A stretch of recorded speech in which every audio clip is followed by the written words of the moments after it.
Admiral Kethrix's antennae twitched at the unexpected sounds emanating from the modest Earth dwelling. The seasoned Confederation officer had visited 17 different species homeworlds, but this was their first time touring the human residential district. Their diplomatic escort had insisted on showing the real Earth, not just military installations and government facilities. The sound of simulated explosions and engine roars drew them toward a particular house, causing their crystalline exoskeleton to shimmer with curiosity. The escort, a Lieutenant Santos, noticed their interest. "Ah, that would be the Chen residence," Santos explained, checking his datapad. They agreed to be part of the cultural exchange program. Kethrix's universal translator processed the lieutenant's words, but the Admiral's attention remained fixed on the tactical commands they could hear through an open window. Divert power to forward shields. Preparing for emergency quantum jump. The voice belonged to a child. Inside the Chen family's gaming room, 12-year-old Sarah Chen sat perched at the edge of her chair, her small frame tense with concentration. 6 holographic displays surrounded her gaming station, each showing different aspects of a complex space battle. Her fingers danced across the neural responsive controls with practiced precision that made Kethrix's inner eyelids flutter in surprise. Multiple bogies, bearing 27 Mark IV, Sarah muttered, her dark eyes tracking movement across the tactical display. Initiating Korenkov maneuver. Kethrix watched in fascination as the girl's virtual starship executed a perfect gravity-assisted slingshot around a neutron star, using the intense gravitational field to amplify her ship's energy weapons. The maneuver was nearly identical to a classified Confederation combat technique. "Welcome, Admiral."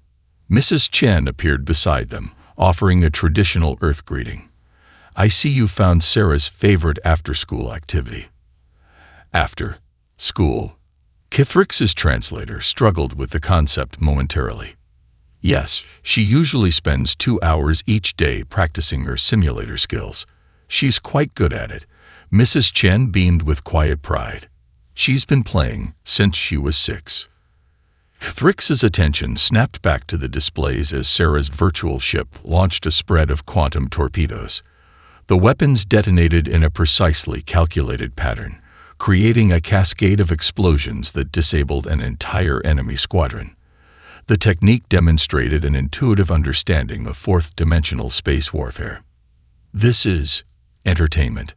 Kethrix asked, their crystalline form refracting light in patterns that indicated deep thought.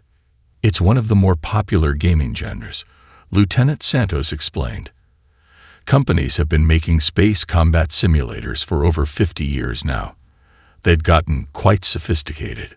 On the main display, Sarah's ship executed an emergency atmospheric insertion, using the outer layers of a gas giant to shed pursuit while simultaneously collecting fuel for its fusion drives. The maneuver required simultaneous attention to gravitational forces, atmospheric composition, shield harmonics, and pursuit vectors. "Remarkable," Kethrix whispered, their natural bioluminescence pulsing with interest. "And how many human children engage in this form of play?" "Millions," Mrs. Chen replied. "The multiplayer servers are always busy. Sarah often practices with friends from different time zones." As if on cue, Sarah's communication channel crackled to life. "Nice safe back there, Stardancer," a young voice called out. "Ready for the next round? We're attempting the Theta Sector Challenge." Sarah finally noticed her audience and turned, her cheeks flushing slightly. "Oh, hello, Admiral Kethrix. Would you like to watch? This next scenario involves defending a colony from space pirates while managing damaged shield generators and a partial reactor breach." Kethrix's translator took a moment to process the casual way she described such a complex tactical situation. The Admiral found themselves moving closer to observe, their crystalline form casting prismatic patterns across the gaming displays. "Please," they said, settling in to watch. "Continue your game."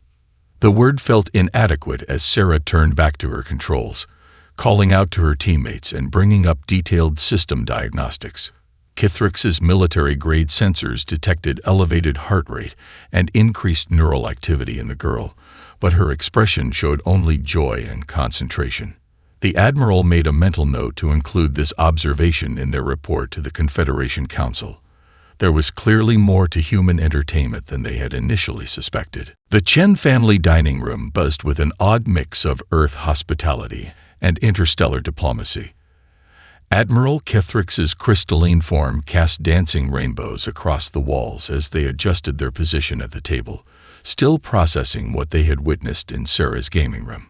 The shield harmonics need to match the enemy's weapon's frequency, Sarah explained to her younger sister Emma, using chopsticks to arrange rice grains into a tactical display.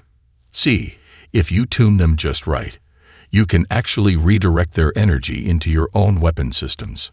Kithrix's antennae twitched. This was the third time in the past hour that Sarah had casually mentioned advanced combat techniques that bore striking similarities to classified Confederation protocols. Sarah, the Admiral began, their translator carefully modulating their harmonics into human speech. Where did you learn about shield frequency manipulation? Oh, that was from Stellar Command. Fleet Operations, Sarah replied, reaching for her datapad. It's one of the older games in my collection, but it has the best shield mechanics. Here, let me show you. The girl pulled up a holographic display showing the game's interface. Kithrix noticed Lieutenant Santos straightening in his chair, probably concerned about the casual sharing of what appeared to be military-grade simulation technology. See, when you first start playing, the shield controls are pretty simple, Sarah continued, oblivious to the adult's reactions. But as you progress, you unlock more complex systems.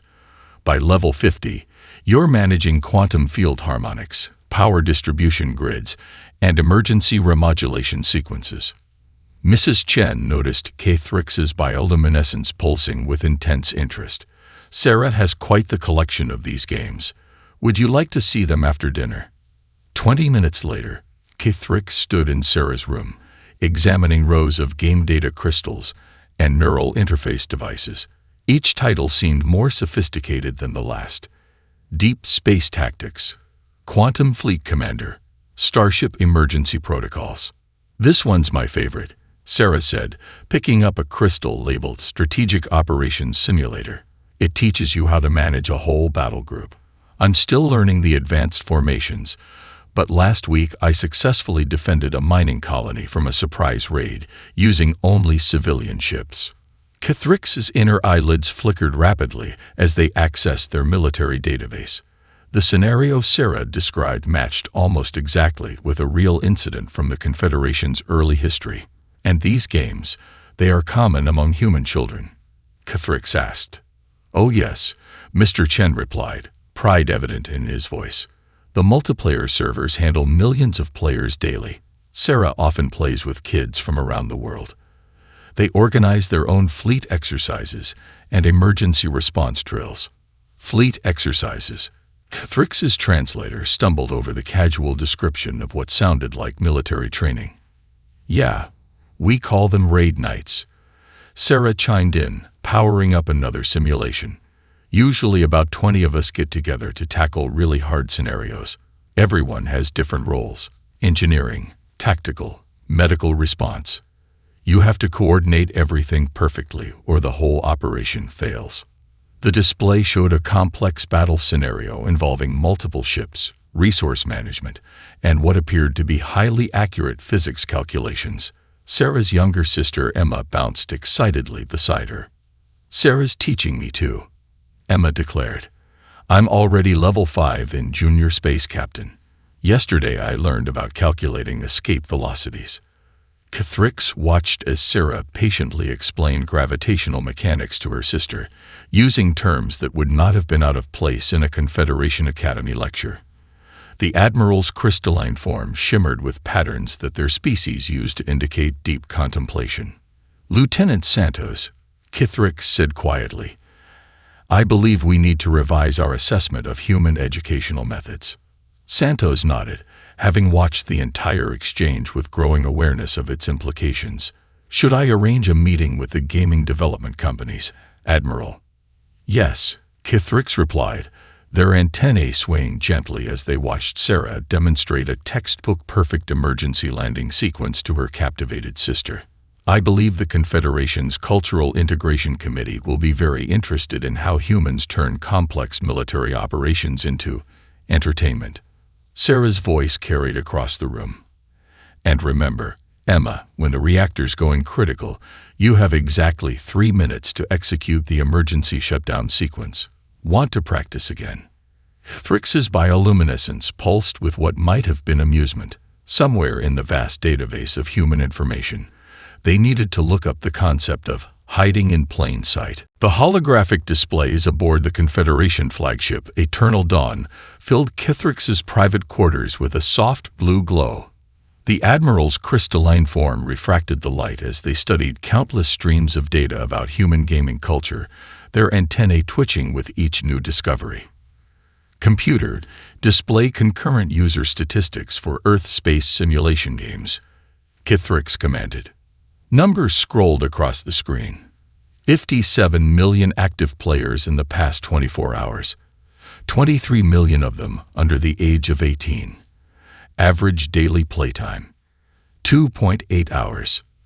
By the first light, Kithrix whispered, their bioluminescence pulsing with astonishment. Display most popular scenarios. The computer compiled a list that made the Admiral's inner eyelids flutter rapidly. Planetary Evacuation Protocol Delta, Deep Space Search and Rescue, Emergency Reactor Containment, First Contact Diplomatic Crisis, Multi-Ship Combat Coordination. A notification chimed, drawing Kithrix's attention to a live feed from one of Earth's largest gaming servers. Thousands of young humans were currently engaged in what they called a raid event. The Admiral enhanced the display, focusing on one particular group. Team Starbound, Reactor 3 is showing critical readings. A young voice called out, Engineering Team, prepare for emergency protocols. Copy that, Captain. Diverting power from non-essential systems. Medical Bay, stand by for potential casualties. Tactical Team, maintain defensive formation Delta 7. We need to protect those engineering crews. Kithrix's translator processed the rapid exchanges with growing amazement. These children, none older than Sarah Chen, were executing complex multi-ship operations that paralleled Confederation training exercises. Computer, compare this scenario with Confederation Academy Training Module 7B. The analysis appeared instantly, 89% tactical similarity. The main differences lay not in the complexity but in the presentation. Where Confederation training was rigid and formal, the humans had transformed it into an engaging social activity. Thrix accessed another live feed, this one from a virtual flight school. A group of teenagers was practicing precision navigation through an asteroid field while maintaining formation. Their chatter was casual, filled with laughter and friendly competition, yet their execution was nearly flawless. Admiral. First Officer Zenra's voice came through the communication system. The human gaming industry representatives have arrived for the meeting. Thank you, First Officer. Direct them to Conference Chamber 3. Before leaving their quarters, Kithrix accessed one final piece of data. The achievements log from Sarah Chen's gaming account. The list was extensive, but one entry caught their attention. Successfully managed simultaneous shield harmonics for a fleet of 7 ships during a quantum storm while coordinating emergency repairs. The Admiral's crystalline form rippled with what their species would recognize as profound respect. Many of their own cadets struggled with similar exercises in their final year at the Academy. In the conference chamber, representatives from Earth's largest gaming companies waited. They seemed puzzled by the Confederation's sudden interest in their industry. Thank you for coming, Kithrix began, their translator modulating their harmonics into clear English. I believe you have created something far more significant than entertainment, though I doubt you realized it. The Admiral activated a holographic display showing parallel images. On one side, actual footage from a Confederation space battle. On the other, footage from a popular human space combat game. The similarities were striking. Your games, Kithrix continued, watching the human's expressions carefully, have accidentally become one of the most sophisticated training programs in the galaxy. Your children master complex spatial mechanics, quantum physics, and advanced battle tactics while simply playing. One of the game developers smiled. Well, we always tried to make them as realistic as possible. Players appreciate authenticity. Thrix's bioluminescence pulsed with what might have been amusement. You've done more than that. You've created a generation that understands Starship operations as intuitively as they understand walking. And they're sharing this knowledge across your world through these gaming communities. The Admiral's inner eyelids flickered as they accessed the latest server statistics. Another 1,000,000 players had logged in during their meeting. Somewhere on Earth, countless children were practicing skills that most species spent years learning in military academies, and they were having fun doing it. The implications were both fascinating and mildly terrifying. The emergency alert shattered the pre-dawn quiet aboard the Eternal Dawn, its harsh tone pulling Admiral Kithrix from their research compilation. Their crystalline form shifted from contemplative blue to alert amber as the tactical display materialized. Admiral. First Officer Zenra's voice carried urgency. Long-range sensors detect multiple quantum signatures entering the system. Configuration matches known Nexoid battle groups. Kithrix's antennae stiffened as data streamed across their neural interface. The Nexoid Empire, notorious for their surprise attacks on developing worlds, had somehow slipped past the outer system sensors. Time to intercept, Kithrix demanded, their translator barely keeping up with their rapid harmonics. 17 minutes, Admiral. They're using the solar radiation from a coronal mass ejection to mask their approach. 3 heavy cruisers, 7 destroyers, and what appears to be a dreadnought. Kithrix's inner eyelids flickered rapidly as they processed the tactical situation. Alert Earth's Defense Command. Deploy the fleet in formation Sigma-3. We need to intercept them before they reach the inner system. The bridge of the Eternal Dawn erupted into coordinated activity. Officers rushed to their stations as the massive flagship's quantum drives powered up.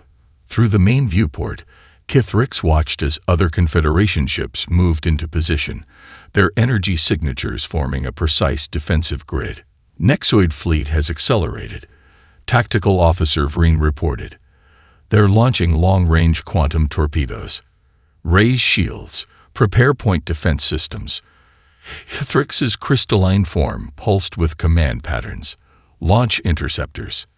The space between the fleets lit up with weapons fire. Quantum torpedoes met defensive screens while fighter squadrons engaged in intricate dances of death. The Eternal Dawn's massive weapons arrays opened up, sending lances of energy toward the approaching Nexoid ships. Then everything went wrong. A precisely aimed Nexoid strike slipped through their defenses, detonating against the flagship's port side. The impact sent cascading failures through multiple systems, but one damage report made Kithrix's bioluminescence dim with concern. Admiral. Engineering Chief Trull's voice carried barely contained panic. Direct hit to the neural navigation matrix. Backup systems are failing to compensate. Thrix felt it immediately. The Eternal Dawn's responsive controls became sluggish as the organic crystalline navigation system lost coherence. Without it, the massive flagship would be unable to execute the precise maneuvers needed for combat. Reroute through secondary processors, Thrix ordered, their form shifting to emergency red. Impossible. Admiral, the quantum harmonics are destabilizing. We need an entirely different approach too. Chief Trull's voice trailed off as the main control interface flickered and reformed. Thrix's antennae went rigid. The emergency backup display now showing on their command console looked strikingly familiar. The patterns, the interface logic, the way it processed spatial relationships. It looked exactly like Sarah Chen's gaming setup. Admiral, Zenra called out. Nexoid Dreadnought is moving to firing position. Without full navigation control, we can't maintain optimal shield alignment. Kithrix's inner eyelids flickered rapidly as they made what might be the strangest tactical decision of their career. Get me an emergency channel to Earth Command. Priority 1. Channel open. Admiral. Kithrix's crystalline form pulsed with determined purpose.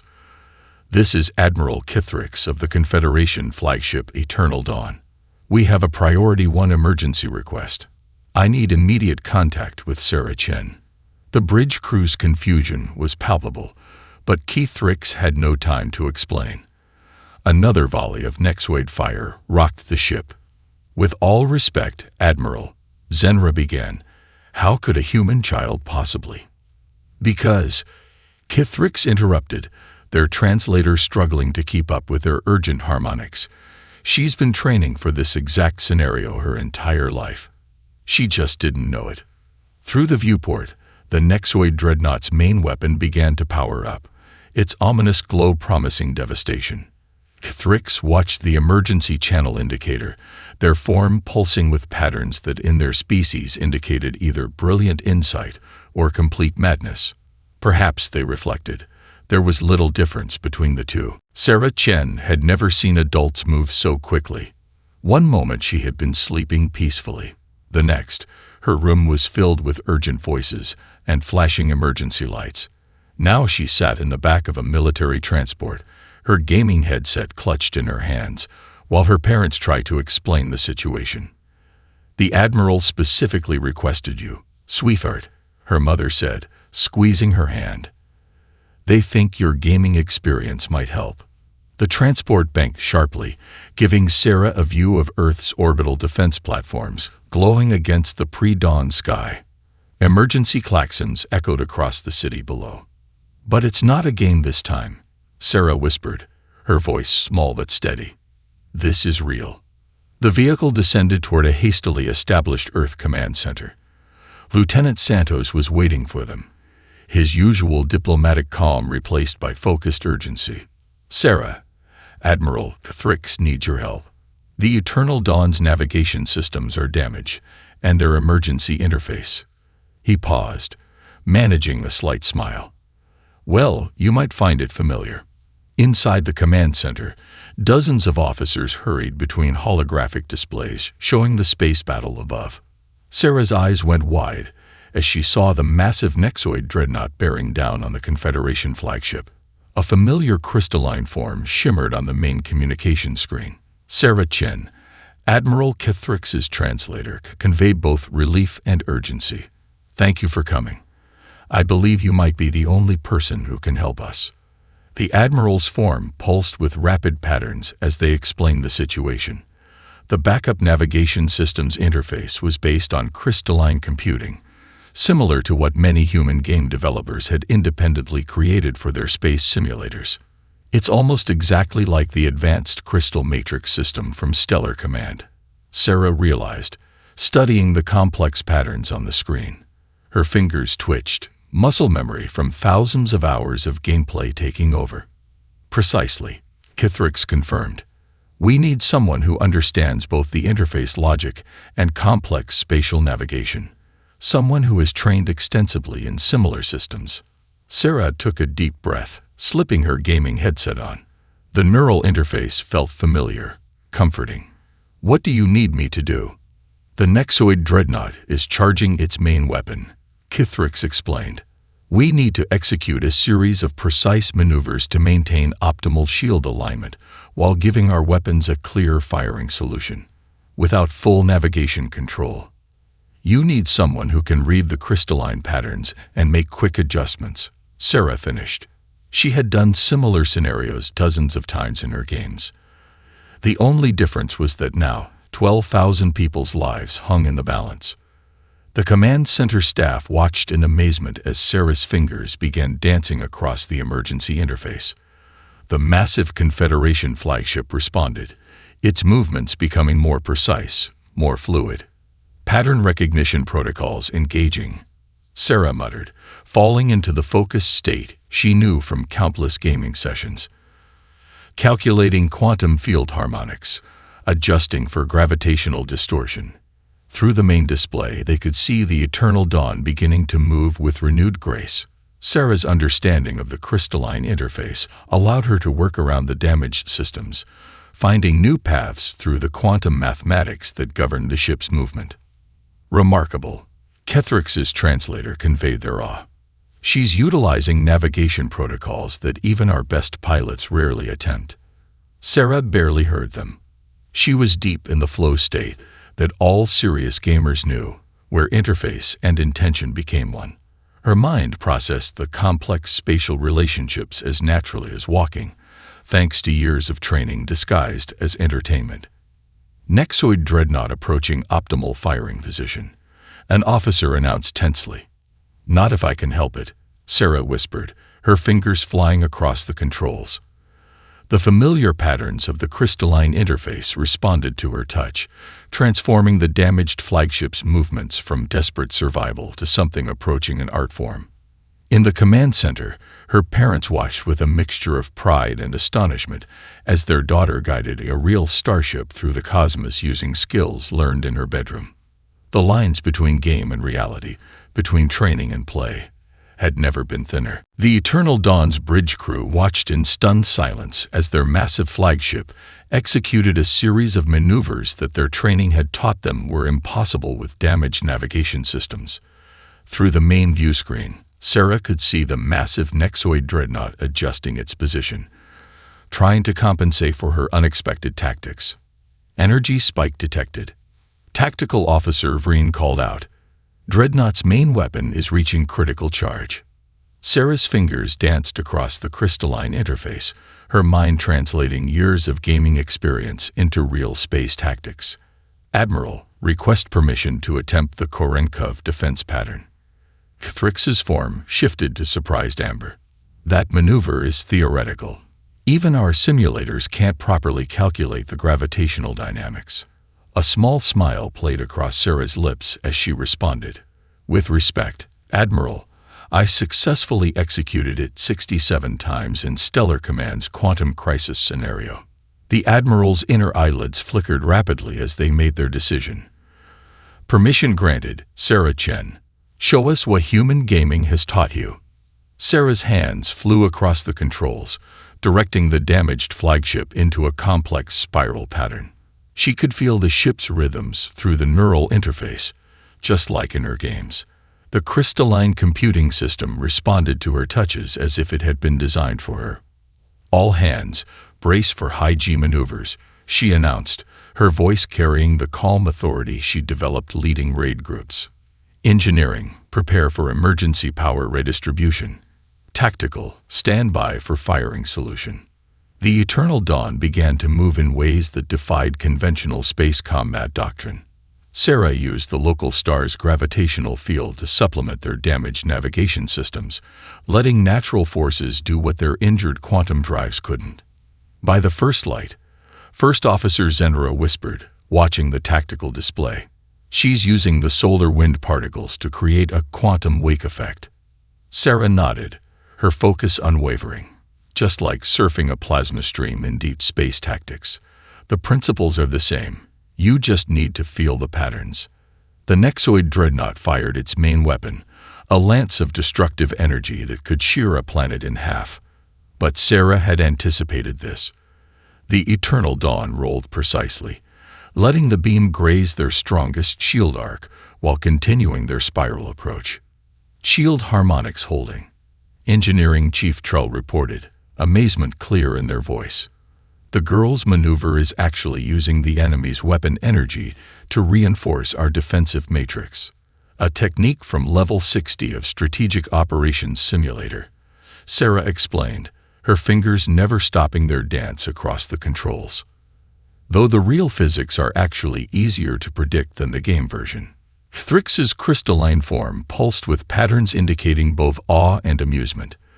Their species had spent generations developing space combat techniques that this human child had mastered through play. "Approaching optimal firing position," Tactical Officer Vreen announced. Sarah's voice took on the tone she used when coordinating her online raid groups. "All weapons, prepare for synchronized volley on my mark. Time your shots with the quantum wake oscillation." The Eternal Dawn's weapon arrays hummed with power as Sarah completed the final phase of her maneuver. The Nexoid dreadnought loomed before them, its commanders seemingly paralyzed by tactics their combat computers couldn't predict. "Now," Sarah called out. The flagship's weapons fired in perfect sequence, each shot riding the quantum wake she'd created. The effect amplified their power exponentially, overwhelming the dreadnought's shields with devastating precision. "Direct hits," Vreen reported excitedly. "Enemy flagship is losing power. Their weapon systems are going dark." The command center erupted in cheers, but Sarah remained focused, her hands steady on the controls. She'd learned in countless gaming sessions never to celebrate before confirming mission completion. "Admiral," she said calmly, requesting permission to execute a pursuit pattern to prevent their withdrawal. "I have 3 different scenarios practiced for this situation." Thrix's form shimmered with what their species would recognize as profound respect. "Proceed, Sarah Chen. Show us more of what human gaming has taught you." The Eternal Dawn moved forward under Sarah's guidance, its movements smooth despite its damaged systems. In that moment, the line between simulation and reality had completely dissolved. In the aftermath of the battle, Admiral Thrix stood in Earth Command's central analysis chamber, their crystalline forms cycling through thoughtful patterns of blue and gold. Around them, holographic displays showed thousands of gaming sessions currently in progress across the planet.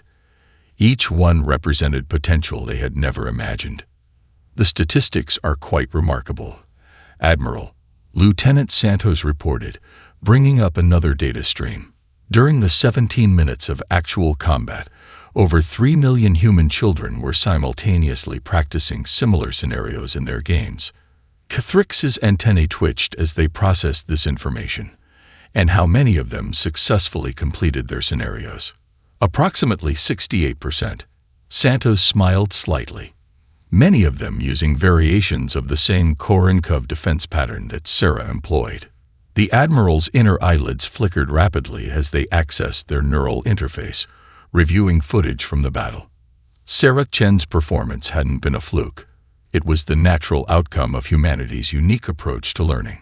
"Show me the current distribution of space simulation games by region," Thrix requested. The global map materialized, lighting up with countless points of activity. Every population center glowed with the presence of potential pilots, tactical officers, and ship commanders, all mastering complex skills through what they considered entertainment. "What fascinates me most," Santos continued, "is how the games naturally select for different specialties. Some players excel at engineering challenges, others at tactical planning or emergency response. They self-organize into complementary teams, just like actual Starship crews." Thrix moved closer to one particular display, showing a live gaming session. A group of teenagers was coordinating a complex rescue operation in a simulated radiation zone. Their casual chatter belied the sophisticated physics calculations they were instinctively performing. "Computer," Thrix commanded, "compare this simulator's radiation modeling with actual Confederation emergency protocols." The analysis appeared instantly, 91% accuracy. These children were practicing genuine Starship operations while chatting about their school assignments. "Lieutenant," the Admiral's translator conveyed their growing amazement. "How many humans currently play these types of games?" "Active monthly users." Santos checked his datapad. "Just over 200 million. Average age of starting is 7 years old. By the time they're Sarah's age, many have accumulated thousands of hours of practical experience with space operations, even if they don't realize that's what it is." Thrix's form shimmered with patterns indicating deep contemplation, and all of this was accidental. Not entirely. A new voice joined the conversation. Sarah Chen entered the chamber, still wearing her gaming headset. "The best game developers always tried to make things feel real. They said better physics made better games." The Admiral turned to face her, their crystalline structure refracting light in complex patterns. "You understand what you actually accomplished today?" Sarah nodded, her expression thoughtful. The navigation systems weren't that different from advanced crystal matrix mode in Stellar Command.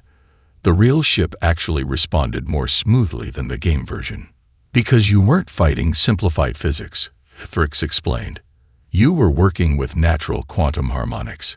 Your games prepared you to read the actual patterns of spacetime. More displays activated, showing gaming sessions from around the world. Children piloting virtual ships, managing simulated crises, and coordinating fleet actions. Each one was unknowingly practicing skills that most species spent decades learning in formal military academies. We thought we were just playing, Sarah said softly, watching the displays. But we were training all along, weren't we? Thrix's form pulsed with the patterns their species used to indicate profound realization. You were doing something even more remarkable. You were internalizing advanced spatial physics and quantum mechanics through intuitive experience. Your games taught you to feel the fabric of space itself. Lieutenant Santos brought up one final display, a live count of human gamers currently online.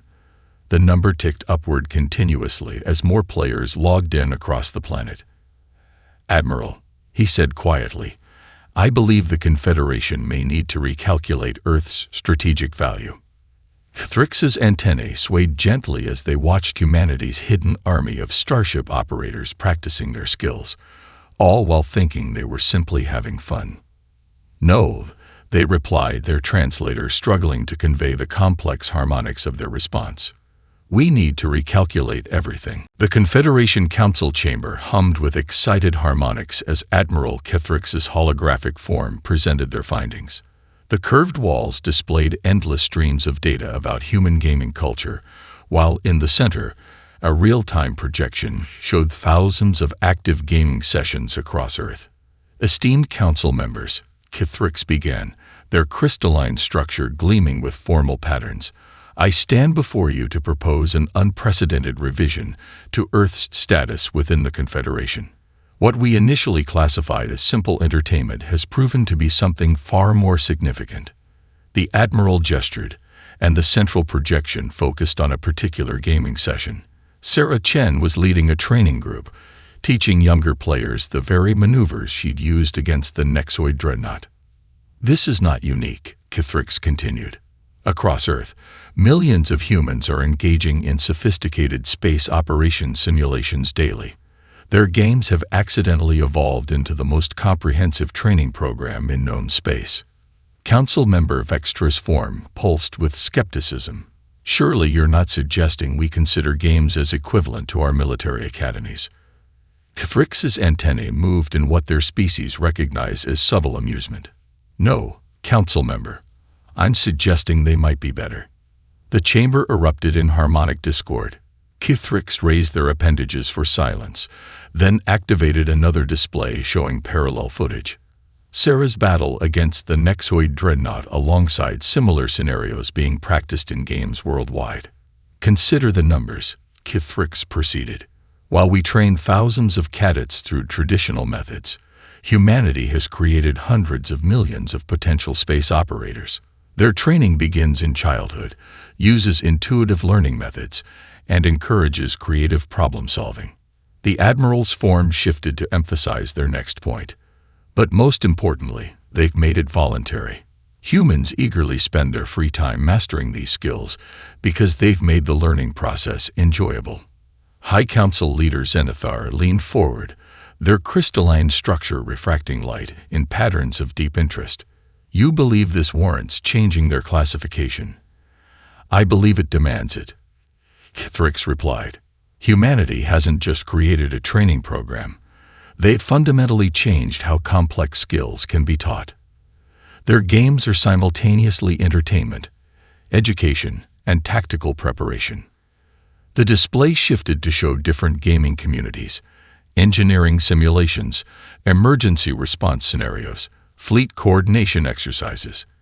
In each one, humans of all ages were mastering skills that most species considered advanced military knowledge. Furthermore, Kethrix added, they share this knowledge freely. Their gaming communities constantly create new scenarios, challenge each other to improve, and teach newer players.